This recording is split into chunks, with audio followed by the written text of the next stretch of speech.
पदाधिकारी दुनिया में इतने ईमानदार हैं कि जिनको बार बार इनको दुनिया के बड़े पदों पर रख दिया जाता है। के तरफ से धन्यवाद एवं आभार प्रकट करता हूँ। बहुत बहुत धन्यवाद। धन्यवाद। श्री पप्पू यादव जी। अध्यक्ष जी, सभापति महोदय, बहुत बहुत धन्यवाद। मैं सबसे पहले किसी भी व्यवस्था के पहले आरटीआई और ऑडिट, सरकार सबसे पहले उसको किसी भी बिल लाने के पहले उससे अलग रखती है। ऑडिट क्यों नहीं होता है किसी भी पदाधिकारी का, किसी भी व्यवस्था का ऑडिट, और आरटीआई क्यों उससे दूर कर दिया जाता है? जब से सरकार बनी, ऑडिट और आरटीआई को सभी तरह के चोरी वाली व्यवस्था से उसको दूर कर दिया गया। दूसरी चीज अध्यक्ष जी, जो कौन ऐसा व्यक्ति होगा, बाबा साहब अम्बेडकर ने स्पष्ट रूप से उन्होंने अपने संदर्भ में कही थी कि who is the responsibility, accountability तय किसकी होगी जो दुनिया में एक बेहतर व्यवस्था को चला पाएगा। जब इस कंट्री में हमारे नेता, पदाधिकारी और माफिया सभी लोग मिलकर, आपसे मैं सिर्फ इतना कहना चाहूँगा, 2019-20 में, 2023-24 में एनटीए ने लगभग 3,554 करोड़ आय अर्जित की।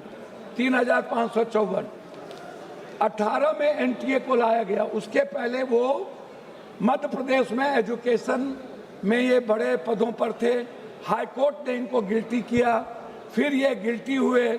गिल्टी के बाद इनका प्रमोशन करके यूपीएससी का चेयरमैन बना दिया, फिर यूपीएससी के चेयरमैन में गिल्टी हुए, फिर इनको एनटीए का चेयरमैन बना दिया गया। एक ही पदाधिकारी दुनिया में इतने ईमानदार हैं कि जिनको बार बार इनको दुनिया के बड़े पदों पर रख दिया जाता है और एनटीए के बारे में कोई चर्चा नहीं होती है। दूसरी चीज, 26 तक केवल 24 ही पदाधिकारी एनटीए के पास है। मात्र 24 पदाधिकारी के द्वारा ये एनटीए चला रहे हैं, ये एग्जामिनेशन कंडक्ट कर रहे हैं।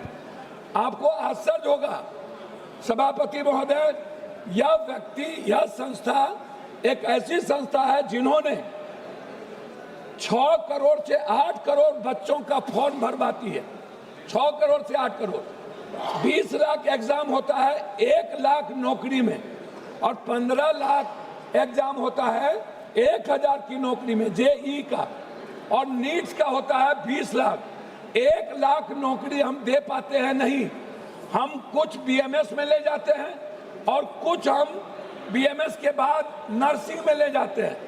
हमारे बच्चे क्या कहते हैं, क्या हुआ सर, पहली बार जब हमारे बच्चे ने एग्जाम दिया तो उनको लगा कि हम 490-500 के लगभग मार्क ले आएंगे।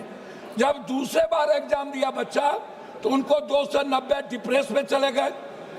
लगभग 26 बच्चों की शहादत के बाद और इतने बड़े जीएनजी के क्रांति के बाद कितने लोग डेथ किए, उनकी शहादत के बाद 1 लाख से ज्यादा बच्चे डिप्रेसमेंट में चले गए, डिप्रेशन में चले गए।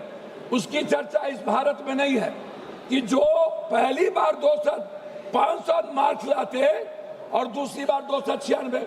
पहले बार जो क्वेश्चन था वो ब्रॉड था और दूसरे बार जो क्वेश्चन आया वो सेलेक्टेड कर दिया गया। मैं जानना चाहता हूं इस सरकार से 6 से 8 करोड़ फॉर्म क्यों भराया जाता है, ये पैसा एनटीए को क्यों दिया जाता है, ये इसमें किसकी किसकी हिस्सेदारी है। दूसरी बात कि ये कहते हैं कि इन्वेस्टिगेशन कौन करेगा, इन्वेस्टिगेशन को तय कौन करेगा। सीबीआई ने 5 बेईमान और चोर को, जैसे संजय मुखिया को जिसने सबसे बड़ी चोरी की बिहार में क्वेश्चन रिकॉर्ड में, उसको बड़ी कर दिया। आप कह रहे हो एसआईटी, तो एसआईटी कौन बनाएगा, एसआईटी बनाएंगी सरकार। स्टेट के अधिकार को छीन लिया गया। हमारा उसमें आपसे रिक्वेस्ट है कि जो पेपर लीक मामला है, ये पेपर लीक से नहीं है, आप इसको इस रूप में मत देखिए, इसके टर्नओवर को देखिए। इसके 2026 में छोटे वेंडरों के लिए 5 से 10 साल की सजा। आपने एनटीए के बारे में कुछ नहीं कहा। एसटीएफ बनाएंगे सत्ताधारी। आप 25 लाख बच्चे जो टारगेटेड हुए, उसमें भारत को अमेरिका के तर्ज पर एसएटी जीआरई मॉडल के साथ, सर अभी शुरू किए सर, नहीं कंप्यूटर बेस्ड एडोपेटिक टेस्टिंग लागू करनी चाहिए रियल टाइम के अनुसार।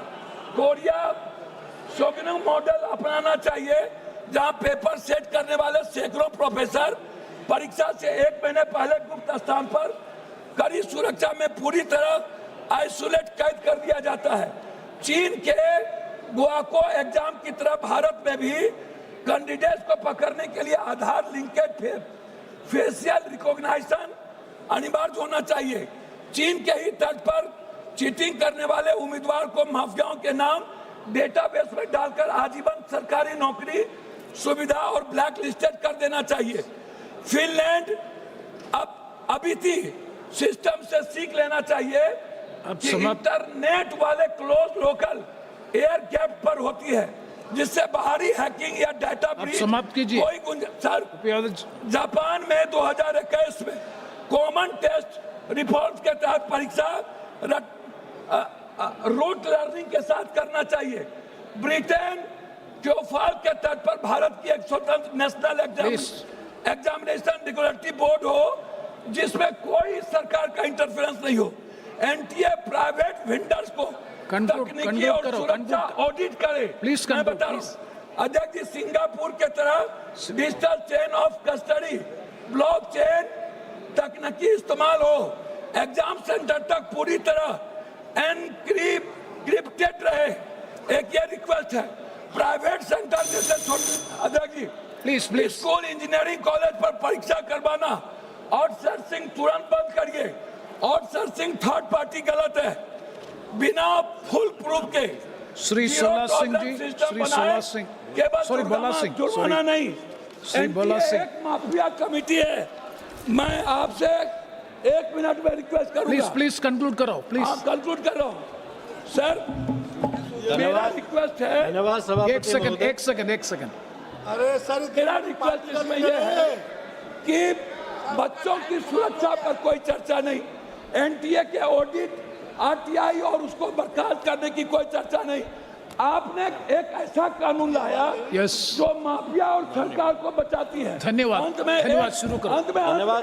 धन्यवाद सभापति महोदय। सभापति महोदय, आज गुरु पूर्णिमा